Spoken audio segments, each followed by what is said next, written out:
ആഴിയിൻ ആഴങ്ങളിൽ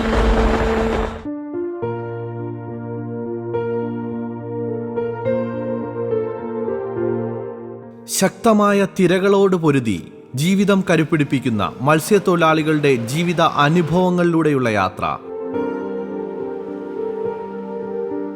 ആഴിയിൻ ആഴങ്ങളിൽ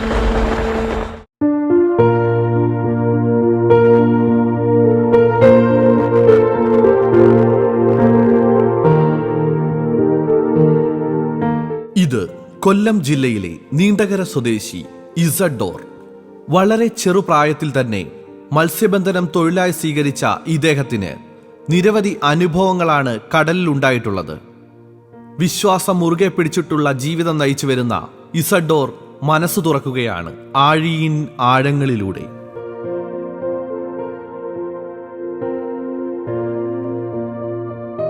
എല്ലാവർക്കും നമസ്കാരം. എൻ്റെ പേര് ഇസഡോർ. ഞാൻ കൊല്ലം ജില്ലയിൽ നീണ്ടകരയിൽ താമസിക്കുന്നു. 9ാമത്തെ വയസ്സ് മുതൽ ഞാൻ മത്സ്യബന്ധനത്തിന് ഇറങ്ങിയതാണ്. അന്നെൻ്റെ കുടുംബത്ത് വള്ളവും മലയും ഒക്കെ ഉണ്ടായിരുന്നു. വളരെ പട്ടിണിയിലായിരുന്ന ഒരു കാലഘട്ടം. ഞാൻ ഒറ്റയ്ക്ക് വരെ പോയി ഞാൻ എൻ്റെ കുടുംബം പുലർത്തിയ ഒരാളാണ്. 5ാം ക്ലാസ് വരെ പഠിച്ചു. 5ാം ക്ലാസ് വരെ പഠിത്തം നിർത്തിയിട്ട് വീട്ടിലെ ദാരിദ്ര്യം കാരണം അപ്പൻ പറഞ്ഞു വള്ളത്തിൽ എൻ്റെ കൂടെ വരാൻ പറഞ്ഞു. അങ്ങനെ അപ്പൻ്റെ കൂടെ ഞാൻ വള്ളത്തിൽ പോയതാണ്. പോയി ഭയമൊന്നുമില്ലായിരുന്നു. അങ്ങനെ പോയിക്കൊണ്ടിരുന്ന കൂട്ടത്തിൽ 2 ചേട്ടന്മാരുണ്ടായിരുന്നു. 2 പേരും കെട്ടിപ്പോയി. പിന്നെയും പട്ടിണി മാറാത്തൊരു കാലഘട്ടം. അങ്ങനെ ഒറ്റയ്ക്ക് വരെ ആ വള്ളം ഞാൻ കൊണ്ടുപോയി എൻ്റെ കുടുംബം പോറ്റി.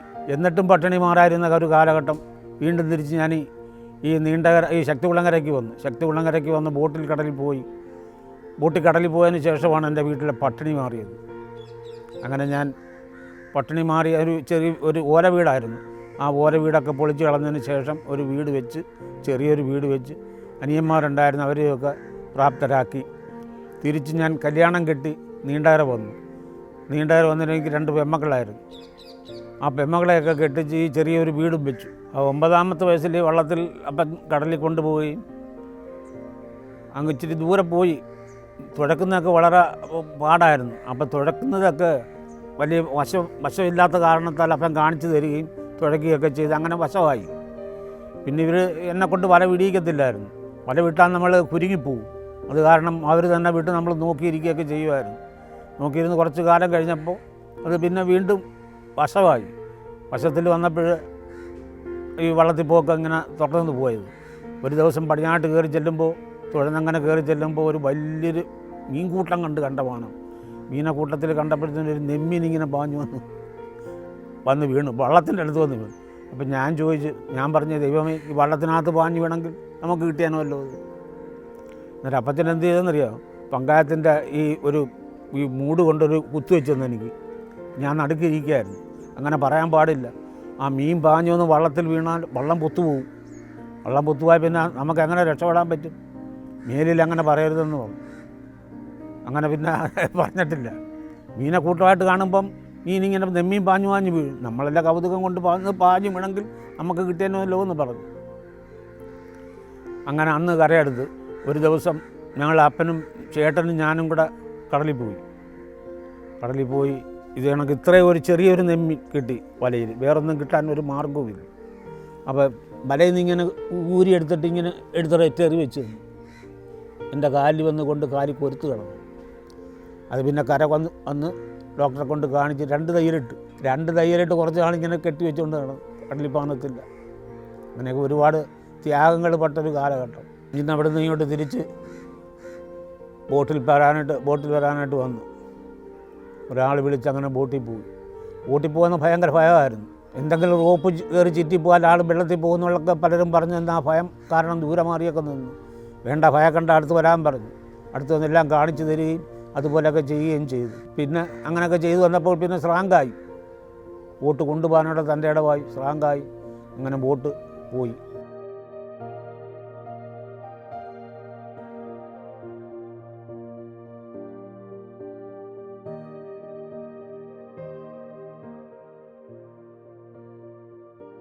ബോട്ടിൽ പാൻ അങ്ങനെ വന്ന് ശ്രാങ്കായിട്ട് അങ്ങനെ പോയിക്കൊണ്ടിരിക്കുമ്പോൾ ഞങ്ങൾ 5 പേരായിട്ട് പോയിക്കൊണ്ടിരിക്കുക ബോട്ടിൽ. ബോട്ടിത്തിരി വലിയ ബോട്ടായിരുന്നു. അങ്ങനെ 4 മണിക്ക് ശേഷം ബോട്ട് ഞങ്ങൾ പുറത്ത് പോകാനായിട്ട് ഇറങ്ങി. പിന്നെ മുട്ടിൻ്റെ പുറത്തിറങ്ങിയപ്പോഴത്തേന് ഇഷ്ടംപോലെ ബോട്ടുകൾ ഇങ്ങനെ നിരന്ന് വരികയായിരുന്നു. ഒരു അഗാധമായൊരു കടൽ കണ്ടിട്ട് അത് സ്ലോ ചെയ്യാൻ പറ്റത്തില്ല. ആ സ്ലോ ചെയ്താൽ ആ കടൽ വന്ന് ബോട്ടിനകത്ത് വന്ന് വീഴും. എന്നിട്ട് സ്ലോ ചെയ്യാതെ ഈ കടലിൻ്റെ മേളിൽ കൂടെ ഈ ബോട്ട് വന്ന് ചാടി വന്ന് വീണ് രണ്ടായിട്ട് പിളർന്നു പോവുകയും 2 പേര് വള്ളിപ്പലക എടുത്ത് നീന്തി പടിഞ്ഞാറിട്ട് പോയി. ഞങ്ങൾ 3 പേര് ഞങ്ങളെ രക്ഷിക്കണേ എന്ന് പറഞ്ഞിട്ട് പോലും ഒരു ബോട്ട് പോലും ഞങ്ങളെ രക്ഷിക്കാതെ ഈ ബോട്ടുകളെല്ലാം പടിഞ്ഞാറിട്ടങ്ങ് പോയി. ബോട്ടിൽ ഞങ്ങൾ 3 പേര് പിടിച്ചവിടെ കിടന്ന്. ഞങ്ങളെ രക്ഷിക്കാൻ ആരുമില്ല. ദൈവദൂതൻ പോലെ ഒരു ബോട്ട് കിഴക്കുന്ന ഇങ്ങനെ ഞുണ്ടി ജെയിംസ് സാറിൻ്റെ ഒരു ബോട്ട് ഇങ്ങനെ കിഴക്കുന്ന വന്ന് നിലവിളിച്ചപ്പോൾ ആ നിലവിളി അവരുടെ കാതിൽ കേട്ട് ഞങ്ങളുടെ നിലവിളി. അവർ കുറച്ച് റോപ്പ് എടുത്തിട്ട് തന്ന് ഞങ്ങളെ പിടിച്ച് വലിച്ച് ആ ബോട്ടിൽ കയറ്റി. അങ്ങനെ ഞങ്ങൾ രക്ഷപ്പെട്ട് വരെ വന്നു. ആ ബോട്ട് താണു പോയി. ഒന്നും കിട്ടിയില്ല. ആ ബോട്ടിൻ്റെ വലയോ ബോട്ടോ ഒന്നും ഞങ്ങൾക്ക് കിട്ടിയില്ല. ഇൻഷുറൻസ് മാത്രം നമ്മൾ പറഞ്ഞതിൻ്റെ പുറത്ത് അത് കിട്ടി. അങ്ങനെ രണ്ടാമത്തത് നമ്മുടെ അളിയൻ്റെ ബോട്ടിൽ കൂടെ കടലിൽ പോയിക്കൊണ്ടിരിക്കുകയായിരുന്നു. ഇപ്പോൾ പല പ്രാവശ്യവും വല വെള്ളത്തിലോട്ട് എടുത്ത് വിടാൻ നേരത്ത് ഒരു പ്രാവശ്യം വല വെള്ളത്തിലോട്ട് എടുത്ത് വിടാൻ നേരത്ത് നെമ്മിയും തലയും കുത്തി പോകുന്നു പോയി. തൊപ്പിയും ഉടുപ്പും എല്ലാം ഉണ്ടായിരുന്നു. അവിടുന്ന് രക്ഷപ്പെട്ട് വന്നു. പിന്നെ ഒരു ദിവസം ഓഷ്യാനിക്ക് കടയിൽ വെച്ച് റോപ്പിൽ പിടിച്ചുകൊണ്ട് ബോട്ടിൽ കയറാനിരിങ്ങിയപ്പോൾ തലയും കുത്തി വെള്ളത്തിൽ പോയി. അതും ഭയങ്കര ഒരു ദൈവത്തിൻ്റെ അനുഗ്രഹം കൊണ്ട് അത് രക്ഷപ്പെട്ടതാണ്.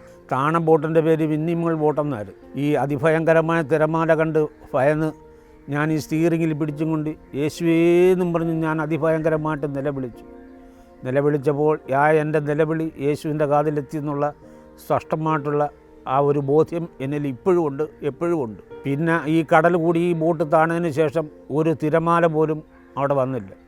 ഈ കുളത്തിലെ വെള്ളം എങ്ങനെ കിടക്കുന്നു അതുപോലെ കിടന്ന് ഞങ്ങൾ രക്ഷപ്പെട്ടതാണ്. പിന്നെ ഒരു കടലും 24 മണിക്കൂറും കടൽ വീഴുന്ന ഒരു സ്ഥലമാണ് ഞങ്ങൾ ബോട്ട് താണ് കിടക്കുന്ന സ്ഥലം. പിന്നെ ഒരു കടലും അവിടെ വന്നിട്ടില്ല. അതാ ദൈവത്തിൻ്റെ കരുണ.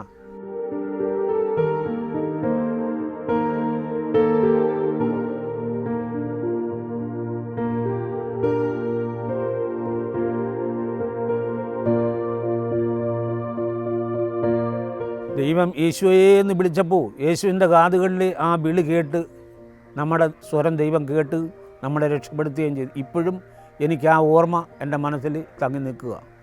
ഈശോയെ എന്ന് വിളിച്ചപ്പോൾ ഈശോ അത് കേട്ട്. വേറൊരു ശക്തിക്കും അതിനെ തടുക്കാനോ അല്ലെ രക്ഷിക്കാനോ കഴിയാത്തൊരു സംഭവം. ഇനിയും ഒരു അനുഭവം ഉണ്ട്. വേറൊരു ബോട്ടിൽ പോയൊരു അനുഭവം. വെളുപ്പിലെ 4 മണിക്ക് വിട്ടുപോയ ബോട്ട് ഒന്നും കിട്ടാൻ ആലപ്പുഴ കടലിൽ പോയി നിരാശപ്പെട്ട് ഇങ്ങനെ വലിച്ചിങ്ങനെ വരുമ്പോൾ വല കല്ലിൽ കയറി ഉടക്കിയിട്ട് വല ഒരു കാരണവശാലും വല നികന്ന് കിട്ടുന്നില്ല. വല നമ്മുടെ കയ്യിൽ കിട്ടുന്നില്ല.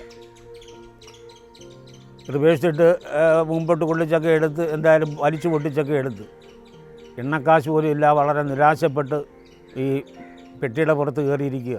ബോട്ട് മുതലാളി ഉണ്ടെന്ന് ആ ബോട്ടിനകത്ത്. അപ്പോൾ ബോട്ട് മുതലാളി പറഞ്ഞിട്ട് ഈശ്വരേ, ഇയാൾക്ക് ഇഷ്ടമുള്ളൊരു ഏതെങ്കിലും ഒരു വല എടുത്ത് വെള്ളത്തിലിട്. കർത്താവ് ശംശ നടന്നു പോയ സമുദ്രമായത്. നമുക്ക് അരി മേടിക്കാൻ കാശ് കിട്ടും. ഇത് കേട്ടപ്പോൾ എൻ്റെ മനസ്സിന് ഒരു കുളിർമ തോന്നി. എന്തെങ്കിലും കിട്ടുമല്ലോ, അയാളത് പറഞ്ഞതില്ലേ. അണിയത്തുനിന്നൊരു വലയെടുത്ത്, ഒരു കൊഞ്ചിൻ്റെ വലയെടുത്ത് വിട്ട് ആദ്യത്തെ വല വലിച്ചെടുത്തപ്പോൾ ഒരു 2000 രൂപയുടെ ചരക്ക് കിട്ടും. അപ്പം രണ്ടാമത്തെ വലയും വലിച്ചെടുത്തപ്പോൾ വീണ്ടും ഒരു 2000 രൂപയുടെ ചരക്ക് കിട്ടും. മൂന്നാമത്തെ വല വലിച്ചെടുത്തപ്പോൾ അഗാധമായ എന്നെക്കാട്ടി വലിയൊരു സ്രാവ് വലയിൽ കയറി കിടക്കുന്നു. അരി മേടിക്കാൻ കാശ് കിട്ടിയില്ല, പിടിച്ച് ബോട്ടിനകത്താക്കി. അപ്പോൾ ഈ ബോട്ട് മുതലാളി പറഞ്ഞതിൻ്റെ ആ വാക്കിൻ്റെ അതിലാണ് ഇത് കിട്ടിയത്. അല്ല നമ്മുടെ വരിമയല്ല, സ്രാങ്കിൻ്റെയോ അല്ലെ ബോട്ടിൻ്റെയോ വലയുടെയോ വലിമയൊന്നും അല്ല അത് കിട്ടിയത്. ദൈവത്തിൻ്റെ കരങ്ങൾ പ്രവർത്തിച്ചതാണ് അത് കിട്ടിയത്. കർത്താശ്മിശ നടന്നു പോയ സമുദ്രമാണിത്. ഇയാൾക്ക് ഇഷ്ടമുള്ളൊരു വലയെടുത്തിട്ട് ഇയാൾക്ക് അരി മേടിക്കാൻ കാശ് കിട്ടുമെന്ന് പറഞ്ഞു. 35,000 രൂപ കിട്ടിയ സ്രാവിന്. 1 രൂപ പോലും, 1 രൂപയുടെ ചരക്ക് പോലും ഇല്ലായിരുന്ന ബോട്ടിൽ 35,000 രൂപയുടെ സ്രാവാണ് കിട്ടിയത്. ഞങ്ങൾ വളരെ സന്തോഷമായിട്ടാണ് കര വന്നത്. ദൈവത്തിന് നന്ദിയും പറഞ്ഞു, ഈശോയ്ക്ക് നന്ദിയും പറഞ്ഞു.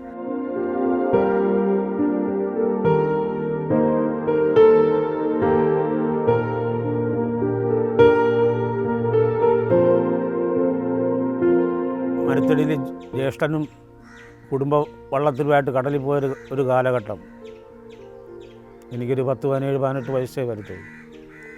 അതിഭയങ്കരമായ തിരമാലയായിരുന്നു. വള്ളം പടിഞ്ഞാട്ട് പോയപ്പോൾ അതിഭയങ്കര ഒരു കടൽ കൂടി വള്ളം കിഴക്കോട്ട് ഓടി മറിഞ്ഞു പോയി. രക്ഷിക്കാൻ ആരുമില്ലാത്തൊരു പിന്നെ സമയം, രക്ഷിക്കാൻ ആരുമില്ല. ഞങ്ങൾ കടൽ കൂടി വള്ളം മറിഞ്ഞ സ്ഥലത്ത് തന്നെ ഞാനും എൻ്റെ ജ്യേഷ്ഠനും താഴെ പോയി. വീണ്ടും 2 പേരും വള്ളമായിട്ട് കിഴക്ക് കിടക്കുക. അവരുടെ അടുത്ത് നീന്തിപ്പാനൊരു മാർഗവുമില്ല. എങ്ങനെ നീന്തും? ചുഴിക്കാത്ത താഴെ പോയി മേളിൽ വന്ന് 2 പേരും കൂടെ കൈക്ക് പിടിച്ചു. അപ്പോൾ ചേട്ടൻ പറഞ്ഞ് നമ്മളെങ്ങനെ രക്ഷപ്പെടുവിടാമെന്ന് ചോദിച്ചു. ഞാൻ പറഞ്ഞാൽ കൈക്ക് പിടിച്ച് നമുക്ക് നീന്തിയാലേ നമുക്ക് അവിടെ വള്ളത്തിൻ്റെ അടുത്ത് പോയി രക്ഷപ്പെടാൻ പറ്റത്തുള്ളൂ. അങ്ങനെ കൈക്ക് പിടിച്ച് നീന്താനൊരുക്കുമ്പോൾ വീണ്ടും കടൽ വന്ന് വീണു. ഈശോയെ ഞങ്ങളെ രക്ഷിക്കണേ എന്ന് പറഞ്ഞ് ഞങ്ങൾ നിലവിളിച്ച് 2 പേരും ആ വെള്ളത്തിൽ കിടന്നു. ഈശോ അവിടെ നിന്ന് ഞങ്ങളെ രക്ഷിച്ച് പതുക്കെ നീന്തി ഞങ്ങൾ ഈ വള്ളത്തിൻ്റെ അടുത്ത് വരികയും വള്ളത്തിൽ കയറി പിടിച്ച് അങ്ങനെ 4 പേരും കൂടി തണ്ട് വലിക്കുന്നത് പോലെ ഈ കൈക്ക് കൊണ്ട് വലിച്ച് അങ്ങനെ ഒരുപാട് കഷ്ടപ്പെട്ട് കര വന്നത്. ഉടനെ തന്നെ ഞങ്ങൾ ജില്ലാ ആസ്പത്രിയിൽ കൊണ്ടുപോയി, ആംബുലൻസിനകത്ത് കൊണ്ടുപോയി. അവിടെ നിന്ന് രക്ഷപ്പെട്ട് വന്നത്. ഈശോയെ വെള്ളത്തിൽ കിടന്നും കൊണ്ട് ഈശോയെ എന്നും പറഞ്ഞ് നിലവിളിക്കുമ്പോഴേ ഈശോയുടെ സാന്നിധ്യം എപ്പോഴും നമ്മുടെ കൂടെ ഉണ്ടാവും. അത് വെള്ളത്തിലായാലും കരയിലായാലും മനം നൊന്ത് വിളിച്ചാൽ ഈശോ നമ്മുടെ കൂടെ എപ്പോഴും ഉണ്ടാകത്തുള്ളൂ. വിളിച്ചപ്പോഴത്തേന് 2 പേരുടെ കൈ ഒരുത്ത് പിടിച്ചും കൊണ്ടാണ് കിഴക്കോട്ട് വലിച്ച് നീന്തി കര വന്നതാണ്. ഈശോ ഒരു കാരണം വെച്ചാലും വിടത്തില്ല, നമ്മുടെ കൂടെ എപ്പോഴും ഉണ്ടാവും.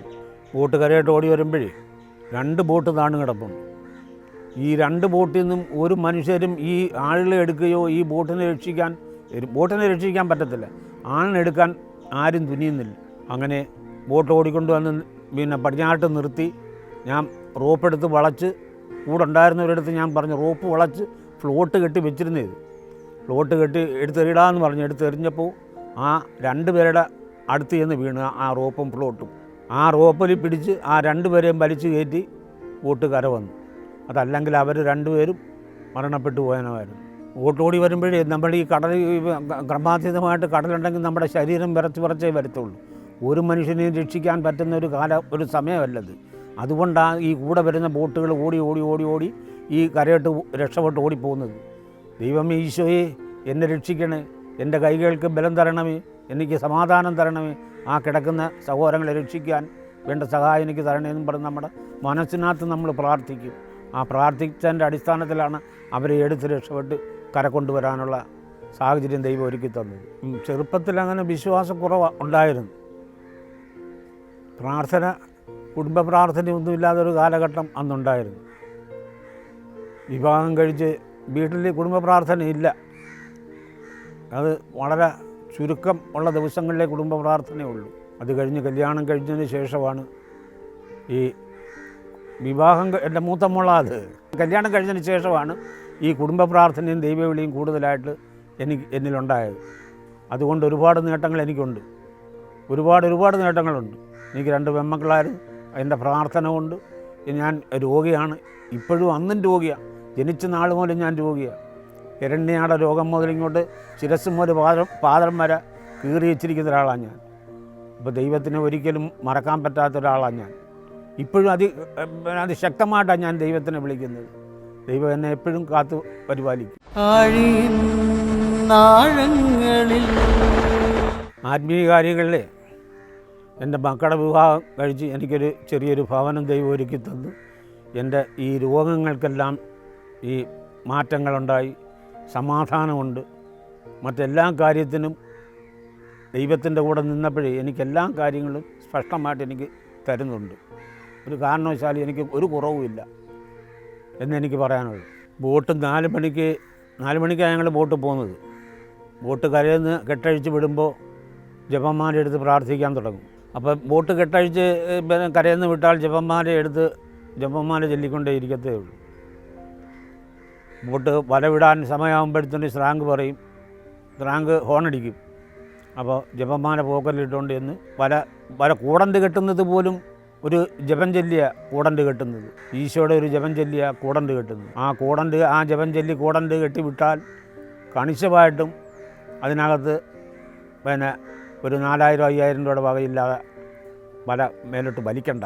അപ്പോൾ അങ്ങനെ തിരിച്ച് വരുന്നവരെയും ഈ വല വിട്ട് 3/4 മണിക്കൂർ 1 മണിക്കൂർ വലിക്കുന്ന സമയത്താണെങ്കിൽ പോലും ഞങ്ങൾ ഈ ജപമാല ചൊല്ലിക്കൊണ്ടിരിക്കും. അല്ലാതെ ഉള്ളവരുണ്ട്. ഇപ്പം ജപമാല ചെല്ലുന്നവർ കുറവാണ്. ഈ ബംഗാളികളൊക്കെ വന്നതിന് ശേഷം ജപമാലയൊന്നും ചെല്ലാൻ പറ്റത്തില്ല. അവർ എന്തെങ്കിലുമൊക്കെ അവരുടെ ഭാഷയിൽ കിടന്ന് സംസാരിക്കുന്ന കാരണം ചെല്ലാൻ പറ്റത്തില്ല. എങ്കിൽ പോലും ഒളിച്ചു മാറിയൊക്കെ ഇരുന്ന് പഠിക്കും. ഞങ്ങൾ സ്രാങ്കിനും പഠിക്കാനൊക്കത്തില്ല. ഞങ്ങൾ 1-2 പേരിരുന്ന് പഠിക്കും. സ്രാങ്കെന്ന് പറഞ്ഞപ്പോഴും ബോട്ടിൻ്റെ രീതിയൊക്കെ നോക്കി വലിച്ചുകൊണ്ട് വല വലിക്കുന്ന ആശ്രയത്തിലെല്ലാം ഇരിക്കാനൊക്കത്തുള്ളൂ. അങ്ങനെയാണ് കാര്യങ്ങൾ. ജപമാല പറഞ്ഞതുപോലെ തന്നെ ജപമാല പഠിച്ചും കൊണ്ടായി പോകുന്നത്. പോയിക്കൊണ്ട് ജപമാല ഇരുന്ന് പഠിക്കുമ്പോൾ എന്തെങ്കിലും കയറി കിട്ടാതിരിക്കുക. ഒരു ദിവസം ഞങ്ങൾ ഒന്നുമില്ലാതെ അങ്ങനെ ഇരുന്ന് എന്ത് ചെയ്യുമെന്ന് ആലോചിച്ച് അങ്ങനെ വിഷമിച്ചിരിക്കുമ്പോൾ പടത്തിൽ തൊട്ടും കൊണ്ട് ഈശോയെ ഒന്നും കിട്ടാനൊരു മാർഗ്ഗമില്ലല്ലോ, എന്തെങ്കിലും ഞങ്ങൾക്ക് അരി മേടിക്കാൻ തരണേന്നും പറഞ്ഞ് ഞങ്ങൾ പ്രാർത്ഥിച്ചു. അപ്പോൾ വല വലിച്ചുകൊണ്ട് വരുമായിരുന്നു. വല വലിച്ചുകൊണ്ട് വന്നപ്പോഴത്തേന് ഒരു 10,000-10,000 രൂപയുടെ ചരക്ക് പൂവാലൻ കിട്ടി. എന്തൊരു സന്തോഷത്തിൽ ഞങ്ങൾ സന്തോഷം കൊണ്ട് തുള്ളിച്ചാടി 4 പേരും. പൂവാൻ്റെ നാരനുമായിരുന്നു ആ വലയിൽ കിട്ടി അന്ന്. അതാ ദൈവത്തിൻ്റെ ദൈവവിളി ഉണ്ടെങ്കിലേ ഈ മത്സ്യബന്ധനത്തിന് പോകുന്നവർ രക്ഷപ്പെട്ട് വരുത്തുള്ളൂ. അരി പിടിക്കാൻ കാശും കിട്ടി ദൈവം രക്ഷപ്പെടുത്തി വരുന്നുള്ളൂ, അല്ലാതെ വരാൻ പറ്റത്തില്ല. സുനാമിക്ക് ഞങ്ങൾ അഴിയുടെ തെക്കൂശം വല വലിക്കുകയായിരുന്നു. വല വലിച്ചപ്പോഴത്തന്നെ തെക്കുന്ന് ഇങ്ങനെ കാറ്റുകൾ ഈ ചെറുതായിട്ട് ഊതി വരികയും കുറച്ച് കഴിഞ്ഞപ്പോഴത്തേന് ഈ വെള്ളത്തിന് ഒരു പ്രത്യേക ഏക്കം വന്നപ്പോഴത്തേന് പറഞ്ഞ് വലയെടുക്കാമെന്ന് പറഞ്ഞു. വലയെടുത്ത് ഈ കായലിനകത്ത് കയറുന്നതിന് മുമ്പ് അതിഭയങ്കരമായ ഏക്കമായി അങ്ങനെ ഞങ്ങൾ ഓടിക്കയറി അങ്ങനെ ഞങ്ങൾ കടപ്പുറത്ത് ഈ മുട്ടിൻ്റെ പുറത്തൊക്കെ നിൽക്കുമ്പോൾ പടിഞ്ഞാറ് വരുന്ന ബോട്ടുകൾ അതിഭയങ്കരമായിട്ട് താരുക ഓടിക്കയറി. തിരമാലകൾ കൊണ്ട് കടൽ കൊണ്ട് ഓടി മറിയുന്ന ബോട്ടുകളെ കൂടുതൽ കാണാൻ പറ്റുന്നത്. പിന്നെ സുനാമി വന്ന് ഈ പടിഞ്ഞാറ് ഈ ശക്തിവിളാകർ വന്ന് ഈ മുട്ട് കിടക്കുന്ന കാരണത്താലാണ് ഇവിടെങ്ങും സുനാമി അടിക്കാതെ പോയത്. മരത്തടിയിലും അടിച്ചു കയറി സുനാമി. എൻ്റെ അനിയൻ്റെ വീടൊക്കെ നഷ്ടപ്പെട്ടു പോയി. കടലിൻ്റെ സ്വഭാവങ്ങൾ കടലിൽ ചെറുപ്പം മുതലേ പോയതുകൊണ്ട് നമുക്കറിയാം. അത് ചെറിയ കാറ്റ് വീഴുമ്പോൾ ഈ ഏക്കം വരുമ്പോൾ ഈ കുറച്ച് ഏക്കം വരുമ്പോഴത്തേനും ഇത് കുഴപ്പമില്ലെന്ന് വിചാരിക്കും. വീണ്ടും കൂടി വരുമ്പോഴത്തേനും നമുക്കറിയാം ഇത് നമുക്ക് പറ്റിയതല്ല, നമ്മളെ അതിഭയങ്കരമായിട്ട് ഏക്കം വന്നാൽ ഈ ഒരുപാട് അപകടങ്ങളുണ്ടാകും എന്നുള്ളത് നമുക്കറിയാം. അതുകൊണ്ട് നേരെ തന്നെ വലയെടുത്തും കൊണ്ട് കിഴക്കോട്ടിങ്ങ് പോരും. അപ്പോൾ അത് നമുക്കറിയാം, ഈശോയെ ഇതെന്തുവപ്പാ ഇത്, എന്ത് കാരണത്താലാണ് ഇങ്ങനെ വരുന്നതെന്നുള്ളതിനെക്കുറിച്ച് നമ്മൾ ചിന്തിക്കും. നമുക്കറിയാം ചെറുപ്പം പോലെ നമ്മൾ പോകുന്നില്ലേ. അപ്പോൾ അതുകൊണ്ട് നേരത്തെ ഓടിങ്ങി പോരും.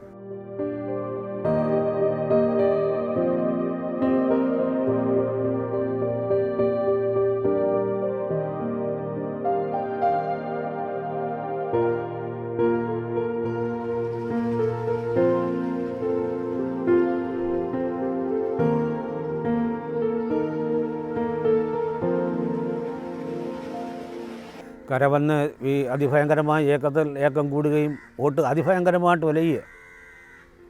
സുനാമിയാണെന്ന് നമുക്കറിയത്തില്ലല്ലോ. അത് കര വന്ന് ഈ ബോട്ട് കര വരികയും മറ്റുള്ളവർ ഈ കടൽ ഉള്ളിലോട്ട് വലിഞ്ഞ് പോകുമ്പോൾ പലരും പറയുന്നത് നമ്മൾ കേട്ടത് സുനാമിയാണെന്ന്. അപ്പോൾ ദൈവമേ ഈശോയ്ക്ക് നന്ദി പറഞ്ഞ് ഞങ്ങളെ രക്ഷിച്ചതിന് അങ്ങേക്ക് ഒരുപാട് നന്ദി എന്നും പറഞ്ഞ് ഞങ്ങൾ പ്രാർത്ഥനപൂർവ്വം കൈയും പൂട്ടി ഞങ്ങൾ പ്രാർത്ഥന പോലെ ഇരുന്നത്. ഓരോ വീടുകളിലും ഭർത്താക്കന്മാർ കടലിലോട്ട് പോകുമ്പം ഭാര്യമാർ വെളുപ്പിൽ എഴുന്നേറ്റിരുന്ന് പ്രാർത്ഥിക്കും, ജപമാല പഠിക്കും. പഠിക്കാത്ത വീടുകൾ കൊണ്ട് എങ്കിൽ പോലും ഭൂരിപക്ഷവും ജപമാല പഠിക്കുന്ന ഭാര്യമാരും മക്കളും അവർ കൂട്ടമായിട്ടിരുന്ന് പഠിച്ചാലേ നമ്മൾ പോകുന്നത് തിരിച്ചു വരത്തുള്ളൂ, അരി മേടിക്കാൻ കാശ് കിട്ടത്തുള്ളൂ എന്നൊക്കെ അവരൊക്കെ അറിയാം. അത്രയും ഭയങ്കര വിശ്വാസമാണ് ഈശോയിൽ. അതുകൊണ്ട് എല്ലാ ദിവസവും പ്രാർത്ഥിക്കും. ഒരൊറ്റ ദിവസം പ്രാർത്ഥിക്കാതിരിക്കത്തില്ല. സന്ധ്യയ്ക്ക് പ്രാർത്ഥിക്കും, വെളുപ്പിലെ പ്രാർത്ഥിക്കും, ഉച്ചയ്ക്കും പ്രാർത്ഥിക്കും, പിന്നെ കൂട്ടായ്മയിൽ പ്രാർത്ഥിക്കും. ഓരോ കുടുംബ യൂണിറ്റിൽ 10-12 കുടുംബങ്ങളുണ്ട്.